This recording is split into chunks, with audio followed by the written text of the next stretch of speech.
నేను పుట్టింది కాళహస్తి, పెరిగింది చెన్నై, సెటిల్ అయ్యేది బెంగళూరు అండి. 3 స్టేట్లు మిక్స్ అయిపోయిందండి.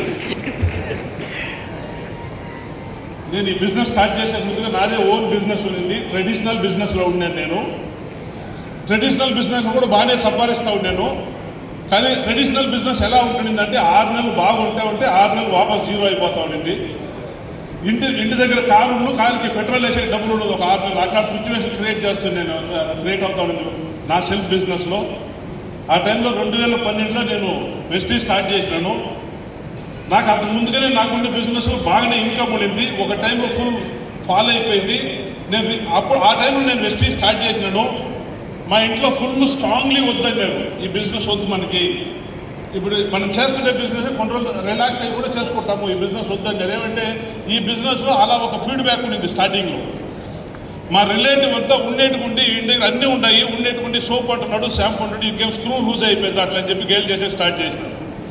ఇట్లాంటి ఒక సిచ్యువేషన్లో స్టార్ట్ చేసిన నేను స్టార్ట్ చేసినప్పుడు ఫస్ట్ మంత్ నాకు వచ్చిన ఇన్కమ్ 96 రూపాయలు అండి వెస్టేజ్లో. ఆల్రెడీ నేను లక్షల్లో ఇన్కమ్ చేసినాడు, 90 రూపాయలు ఇన్కమ్ వచ్చింది. మా వైఫ్ నన్ను అడిగింది, ఆ మంత్ ఎట్లా ఇన్కమ్ జనరేట్ అయినాక అడిగింది, ఎంత నీ ఇన్కమ్ అంటే నేను ఆమె చెప్పే కొంచెం క్వశ్చన్ చేసి దాని తర్వాత చెప్పిన 96 రూపీస్ అంటే వాళ్ళు ఫుల్ ఇంట్లో పెద్ద గొడవ అయిపోయింది. ఈ ఒక బిజినెస్ నువ్వు ఇంత దూరం మాకు అంత ఫ్యామిలీతో గొడవ చేసుకుని స్టార్ట్ చేసిన వాళ్ళు అన్నారు. అట్లా ఒక స్టార్ట్ అయిన బిజినెస్ ఆ 96 నుంచి 2012 జనవరిలో నేను ఫస్ట్ మంత్ నాది 96 రూపాయలతో స్టార్ట్ చేసిన ఇన్కమ్. అదే సంవత్సరం నేను స్లోలీ గ్రోత్ అవుతా అదే సంవత్సరం అక్టోబర్ నెలలో 1,11,000 ఇన్కమ్ ఎత్తినాను నేను అదే సంవత్సరం.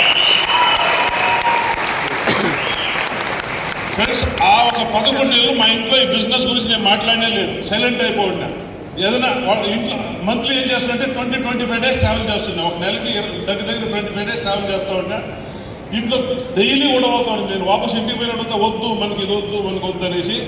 ఆ రోజైతే 1,11,000 ఇన్కమ్ వచ్చింది. అప్పటి నుంచి నాకు ఇంట్లో కొంచెం సపోర్ట్ చేసే స్టార్ట్ చేసిన. అలా సపోర్ట్ స్టార్ట్ అయ్యింది.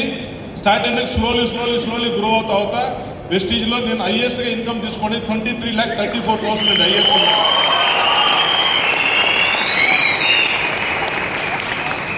ఫ్రెండ్స్, నా ఎడ్యుకేషన్ చూస్తే నేను 8th పాస్ అండి, 9th డిస్కనెక్ట్ అండి. దగ్గర 24 కంట్రీలు 24 కంట్రీస్ ట్రావెల్ చేసిన ఈ పోతే దాకా నేను ఈరోజు నేను వాడుతూ ఉండేది ఆడి Q3. నేను లైఫ్లో నేను తీసుకుంటే 7th కాదండి ఆడి Q3 నేను తీసుకుని వాడతాను. నేను ఈ బిజినెస్లో ఈ స్టేజ్కి వచ్చిన ముందుగా అక్కడే కూర్చోంటున్నానండి. ఇట్లా అవార్డు ఫంక్షన్కి పోయినప్పుడు నాకే కూర్చునే అక్కడ ఒక తర ఇన్సల్ట్గా ఉంటుందండి. నేను ఈ స్టేజ్కి వచ్చేదాకా అంత ఒక స్ట్రాంగ్గా డిటర్మిన్గా వర్క్ చేసినా నేను ఈరోజు ఈ లెవెల్కి రీచ్ అయి ఉంటాను. ఈ స్టేజ్ ఎవరైనా రావచ్చు, నీకు అనుకోకుండా టోటల్ ఆడిటర్లో ఉన్న ప్రతి ఒక్కరు రావచ్చు. మీరు డిసైడ్ చేయాలి, నిలబడి ఫైట్ చేయాలి, నిలబడి ముందుకు పోవాలి, అంతే మనం చేయాల్సింది. ఇక్కడ పని సన్న ఛాలెంజెస్ వస్తాయి, అబ్స్టికల్స్ వస్తాయి. ఎటు పరిస్థితుల్లో బిజినెస్ నుంచి బయట పోవద్దండి, నిలబడుకొని ఫైట్ చేయండి. ఈ రోజు లేకపోతే రేపు మీరు ఇక్కడ ఉంటారు. Welcome to Vestige. Thank you.